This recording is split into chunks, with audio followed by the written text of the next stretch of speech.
श्रीनाथजी गुरुजी को आदेश, माया स्वरूपी सद्गुरु मच्छिंद्रनाथ महाराज जी को आदेश, शंभू जति श्री गुरु गौरक्षनाथ महाराज जी को आदेश, नाथ शिरोमणि जालिंद्रनाथ महाराज जी को आदेश, राजयोगी श्री कानिफनाथ महाराज जी को आदेश, नवनाथ चौरशे सिद्धों को आदेश, अलख पुरुष को आदेश आदेश आदेश।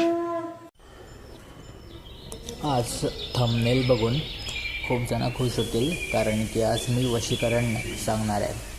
या चॅनलवरती मी अनेक शांतिकर्मांचे मंत्र सांगितलेत, रक्षण, प्रत्यक्षीकरण, इतर, पण आज या चॅनलवरती पहिल्यांदा मी वशीकरण सांगणार।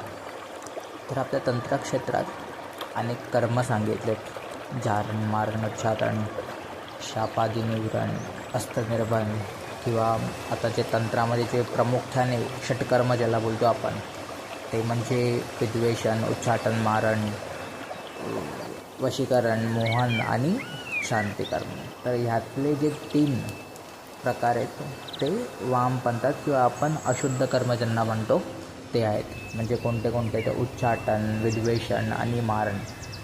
आणि जे 3 शुद्ध कर्म आहेत ज्याला शांतिकर्म, मोहिनी कर्म म्हणतात आणि वशीकरण कर्म। तर ह्या 3 गोष्टी मुळात आपण ह्या 6 गोष्टी आपण 6 कर्म आपण चांगल्या कामासाठी वापरू शकतो, पण ज्या ह्या शुद्ध कर्म आहेत ज्यात वशीकरण, शांती आणि मोहिनी होते, ते कर्म प्रामुख्याने केले जातात। जसं की आता कोणालाही सांगितलं की मी तंत्रक्षेत्रात आहे, तर जास्त करून तर लोक हेच सांगतात की तुला वशीकरण जमतं का।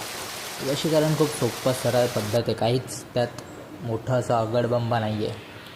खरा जो बोलतात ना उटपटांग हरकती जी आहेत ती सर्व त्या अशुद्ध कर्मांमध्ये आहेत। म्हणजे मारण आलं किंवा विद्वेषण आलं, ठीक आहे, या सर्व कर्मांमध्ये आहेत। असो तर कुठलेही कर्म असू दे, आपण नेहमी ते कर्म चांगले कामासाठी वापरले तरच त्याचं सार्थक होईल। आणि तसंही जसं मी अगोदर एका व्हिडिओमध्ये सांगितलेलं की आदिनाथ शिवशंकरांनी या कलियुगात सर्वच तंत्र किलीत करून ठेवलं आहे। म्हणजे जर कोणता मंत्र वापरायचा असेल तर त्याला पहिला किलीत मुक्त करायला लागेल आणि त्यानंतर तो सिद्ध होणार आणि त्यानंतर तो प्रयोगात येणार। तर जर किलीत मुक्त नाही केलं तर त्याचा प्रयोग होणारच नाही, तो फल देणारच नाही आपल्याला। तरी ह्या कलियुगात जे 2 तंत्र, सर्वात पहिलं तर स्त्रीतंत्र निर्माण झालं, ते खूप पॉवरफुल होतं। कुठलाही मोठा तांत्रिक असेल तरी पण ह्या स्त्रीतंत्राला त्याला भीती असतेच। स्त्रीतंत्रालाही आळा घालणारा जो तंत्र होता जो नाथांनी स्थापित केला, शाबर तंत्र, तो तर सर्व पॉवरफुल आहे। त्याच्यात मंत्रसिद्धी म्हणजे की फक्त तो मंत्र आपल्याला पाठ होणं गरजेचं आहे, त्यामुळे आपण ते एवढे वेळा जपतो। मुळात हे सर्व तंत्र, मुळात हे जे मंत्र आहेत सर्व शाबर मंत्र, ते सर्व स्वयंसिद्ध आहेत, त्याला काही वेगळं सिद्ध करायची गरज लागतच नाही।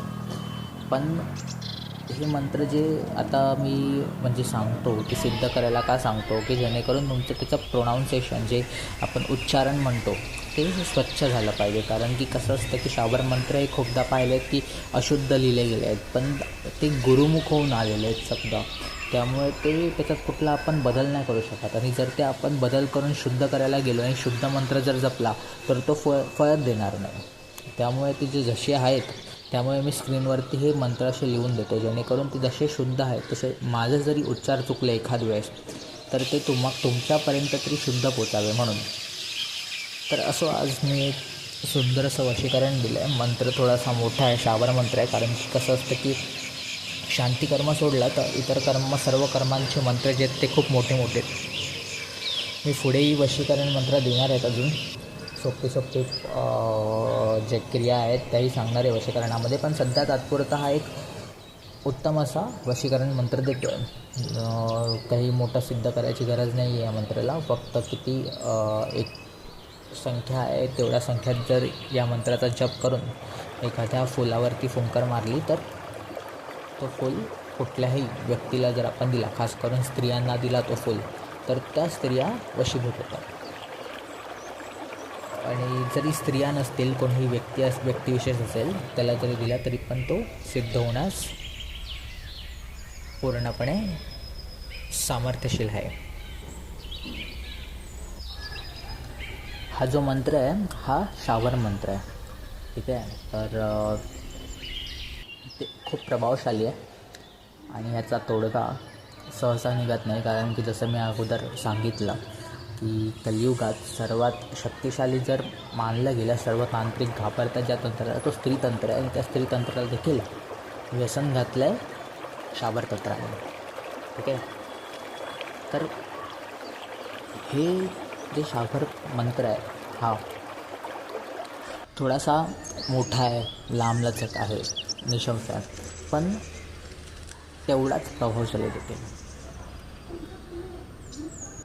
तर आता जास्त वेळ न घेता मी तुम्हाला सरळ तो मंत्र उच्चार करून दाखवतो. मंत्र मी स्क्रीनवर देखील दाखवतो आहे, जेणेकरून तुम्हाला उच्चार स्पष्ट समजतील. तर वेळ न घालवता मी लगेच मंत्र सांगायला सुरुवात करतो, कारण की मंत्र खरंच लांबलचक आहे खूप. तर मंत्र असा आहे. ओम नमो आदेश, गुरुजी को आदेश. ओम गुरुजी, ओम सोहम आकाश, डिब्बी पाताल काठी, धरती का चूल्हा करो, आकाश को ठाया, नवनाथ सिद्धों ने बैठकर भंडारा किया, चढ़े डिब्बी उतरे रिद्धि सिद्धि काली, पीली शेर जटा माई, पार्वती का उपदेश, शिवमुख आवे शक्तिमुख जावे, शक्तिमुख आवे शिवमुख जावे, हाथ खड़क टूट की माला, जाप जपे श्री सूर्याल बाला, सिद्धि पुरे हरे, द्रुत पुरे गणेश, अलील पुरे ब्रह्मा, माया पुरे महाकाली, हीरा पुरे हिंगलाज, नवखंड में दो जगाई, रिद्धि आवो भंडारी भाई, रिद्धि खट सदा शिव का चढ़ाव टूटे, रिद्धि फूटे माता सीता सतवंती का सत्य छूटे, रिद्धि फूटे माता पार्वती का कंगन टूटे, रिद्धि फूटे मान धान का मान टूटे, चंद्र सूर्य दो देव साखी, इतना कुबेर भंडार, गायत्री जप संपूर्ण भरा, नाथजी गुरुजी को आदेश आदेश. तर असा हा मंत्र आहे. मी मंत्र पुन्हा उच्चारण करतो, तुम्ही नीट ऐका व स्क्रीनवरती देखील मंत्र सांगतो, ज्याने तुम्हाला त्याचे उच्चार अजून स्पष्ट समजून येतील. तर मंत्र असा आहे. सतनमो आदेश, गुरुजी को आदेश. ओम गुरुजी, ओम सोहम आकाश, डिब्बी पाताल काठी, धरती का चूल्हा करो, आकाश को ठाया, नवनाथ सिद्धों ने बैठकर भंडारा किया, चढ़े डिब्बी उतरे रिद्धि सिद्धि काली, पीली शेर जटा माई, पार्वती का उपदेश, शिवमुख आवे शक्तिमुख जावे, शक्तिमुख आवे शिवमुख जावे, हाथ खड़क टूट की माला, जाप जपे श्री सूर्यल बाला, रिद्धि पुरे धर, ध्रुत पुरे गणेश, अलील पुरे ब्रह्मा, माया पुरे महाकाली, हीरा पुरे हिंगलाज, नवखंड में ज्योत जगाई, रिद्धि लावो भंडारी भाई, रिद्धि खट सदाशिव का जड़ाव टूटे, रिद्धि खुटे माता सीता संतवंती का सत्य टूटे, रिद्धि खुटे माता पार्वती का कंगन टूटे, रिद्धि खुटे मान धन का मान टूटे, चंद्र सूर्य दो देव साखी, इतना कुबेर भंडारा, गायत्री जाप संपूर्ण भया, नाथजी गुरुजी आदेश आदेश आदेश. तर असा हा मंत्र आहे.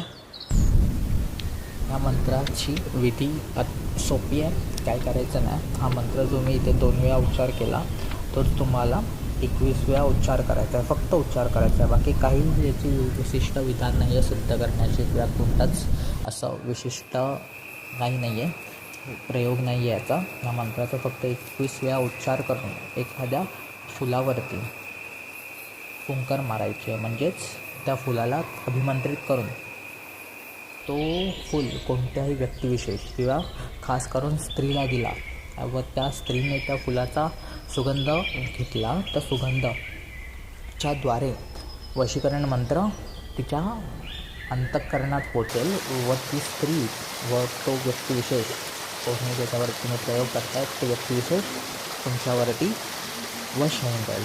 तुम्ही पूर्णपणे त्याचा वश तुमच्या हातात येईल आणि तुम्हाला जे काही कार्य करता येईल ते करतात. पण एक वार्ता महत्त्वाची सांगायची येते, ती म्हणजे की ह्या मंत्राचा चुकीचा उच्चार केला तर हा मंत्र फलीभूत होत नाही. दुसरी वार्ता अशी की ह्या मंत्राचा चुकीच्या उद्देशाने प्रयोग केला तर हा मंत्र फलीभूत होत नाही. त्यामुळे जर हा मंत्र तुम्ही सिद्ध करून म्हणजे प्रयोग केलात तर ह्या मंत्राचा जर फळ दिसत नसेल तर ह्याचा अर्थ असा आहे की तुम्ही काहीतरी चुकीच्या मार्गावर आहेत, तुम्ही तो मार्ग करू नये असं नाथांना वाटतं.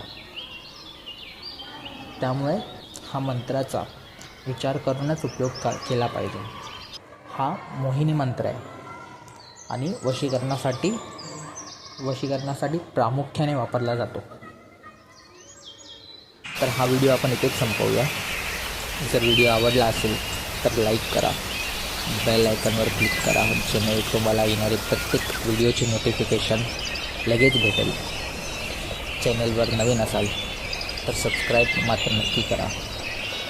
श्री नाथ महाराजांच्या चरणी ही प्रार्थना असेल की सदैव माझे भक्त मंडळी, साधक व इतर अनुयायी सुखी, समाधानी व उदंड आयुष्य लाभून नेहमी त्यांच्या कार्यात त्यांना यश भेटेल. लाख निरंजन आदेश.